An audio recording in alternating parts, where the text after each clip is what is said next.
আমি এগুলো তুলে নিচ্ছি।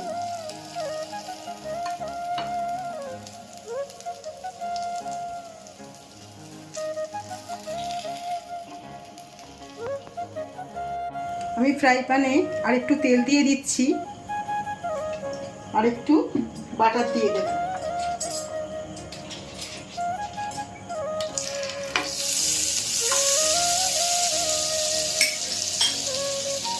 এবার আবার সব সাজিয়ে ফ্রাই প্যানে দেব।